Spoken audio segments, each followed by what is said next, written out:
Welcome to Dreamland Chronicles. I'm your host, Noah. Thank you for choosing to join us. Before we begin, find a comfortable position, set aside all your tasks, and let's enter a state of tranquility together. Firstly, let's take a deep breath together. Inhale slowly, then exhale gently. Repeat a few times, allowing your breath to become deeper and more rhythmic. Now, use your senses to feel every part of your body. From head to toe, notice any tension or discomfort. Just acknowledge their presence without striving to change them. As you continue to breathe deeply, let's alleviate the tension in your body by gradually relaxing your muscles. Starting from the head, moving downward, gently release each muscle. Feel that comfortable, light sensation, as if an invisible, comforting hand is gently embracing you. Shift your attention to your thoughts. Don't strive to eliminate them. Just let them quietly float by, like clouds drifting in the sky. You are merely an observer, unaffected by these thoughts. Let's take another deep breath, absorbing tranquility and peaceful energy. In this moment, you are safe, serene, and anything can wait until tomorrow. Thank you for participating in tonight's scientific relaxation moment. May you have a peaceful night and sweet dreams. Now, as you drift towards sleep, I'll hand the microphone over to Nicole to tell us a story.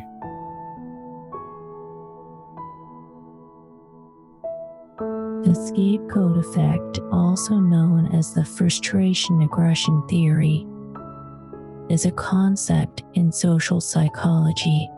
It refers to the phenomenon where aggression caused by frustration is redirected towards a target. Generally, when faced with frustration, people tend to direct their aggressive behavior towards the source of their frustration. However, if they cannot retaliate against these sources, they will shift this aggression towards a person or thing. From an individual perspective, the scapegoat effect can be seen as a form of responsibility shifting. There are two main theories about the origin of the term scapegoat. One theory originates from the Bible, which recounts the story of the ancient Jewish prophet Abraham. Another theory comes from Menes, a Chinese philosopher. Regardless of the origin, what's important is that the term scapegoat represents an instinct to seek gain and avoid harm, reflecting deeply ingrained hierarchical views. Therefore, it's not surprising that scapegoats have been metaphorically associated with innocent victims or those unfairly blamed. As scholars have recognized, the scapegoat effect has always existed in human society. One of the most typical examples is Hitler's anti-Semitic campaign.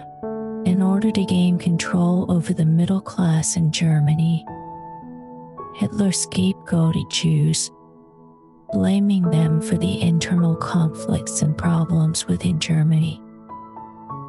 This temporarily halted the hatred and opposition towards internal groups within Germany, unifying the German national spirit.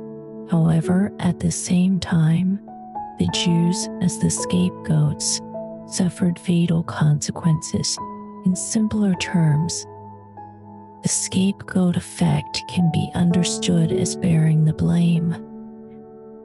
Generally, it manifests in four main forms: group blaming an individual. Taking school bullying as an example. For a long time, school bullying incidents in China have been prevalent. Interestingly, The narratives of these incidents are often similar, blaming the victim. They often treat the victim in an isolated manner, expressing dissatisfaction through words and actions. For example, in a classroom, when a teacher finds their book missing, after questioning all the students, everyone points to the person in the corner. At this moment, she becomes the scapegoat of the group, which I prefer to call a form of group violence, group blaming another group.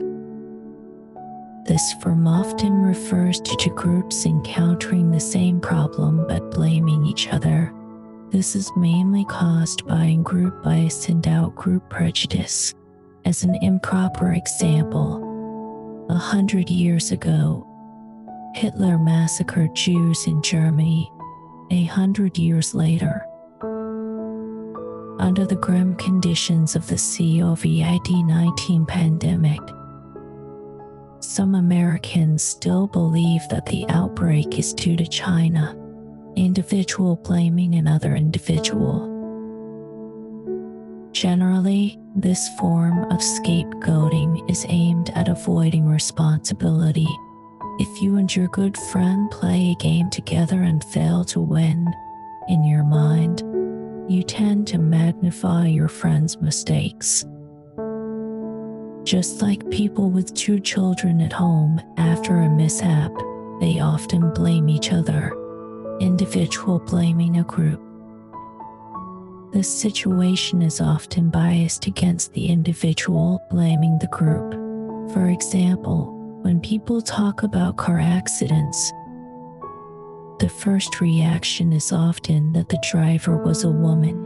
When discussing women in the workplace, they are always depicted as being commanding and arrogant. This reflects discrimination against the entire female group. This phenomenon is abundant in our lives, but we can think carefully about why scapegoats appear.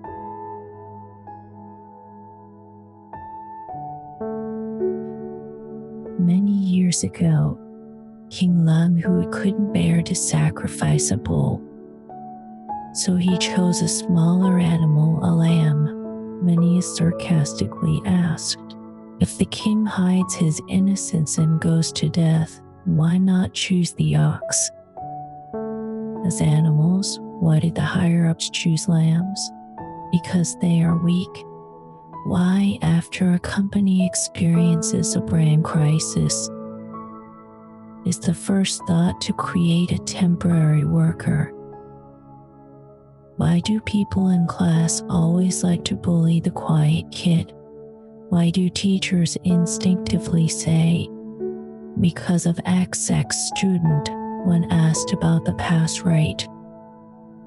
Because of the weakness of the scapegoat, they can find excuses for their own negligence, and the weakness of the individual will increase their desire to bully. But that's not the main reason. The scapegoat effect reflects deeper social biases. In his book, The Nature of Prejudice, Allport pointed out, when someone believes that a certain outgroup possesses certain traits and hates that group because of those traits, in fact, that person is troubled by the same traits in themselves. They project these negative characteristics onto the outgroup, as if these traits have nothing to do with them, and prejudice and discrimination against the outgroup seem logical. Scapegoating is a projection of oneself, which can be understood as an unhealthy psychological defense mechanism. Reasonably imagining, when facing campus violence, there are three roles coexisting. One is the butcher, one is the lamb, and the other is the audience. The audience could have saved the lamb, But after hesitating, they did not take action.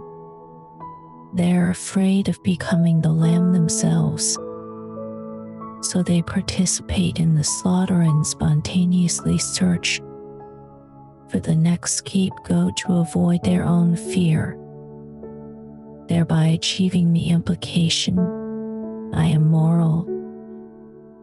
This psychological defense mechanism can explain individual attacks on others, but cannot explain collective attacks. Social identity theory suggests that collective setbacks and encounters can trigger organized activities to find scapegoats. For example, in Better Days, Chen Nian gives Xiao Dai, who was originally bullied, a piece of clothing, but in the next moment, she becomes the next victim of bullying.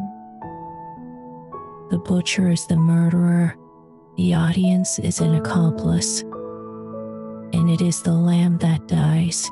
Everyone doesn't want to be a scapegoat, but it is undeniable that most of the time, we are all playing the role of the scapegoat.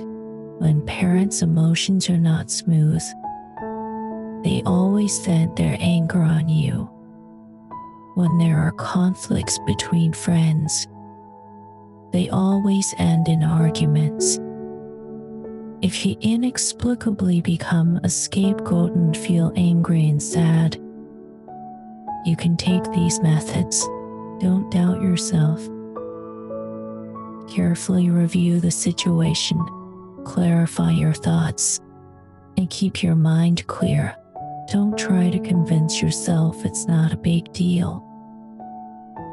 You should first face this experience and figure out who is at fault. Enduring won't make your life any easier. Learn to reasonably alleviate your emotions and have a dialogue with yourself. Among everyone, you are the most important. Stay away from those who keep blaming you, and stay with the things you like or the people you like. Don't force yourself to integrate into others' worlds. Someone tells you to be kind, independent, beautiful, which are all correct.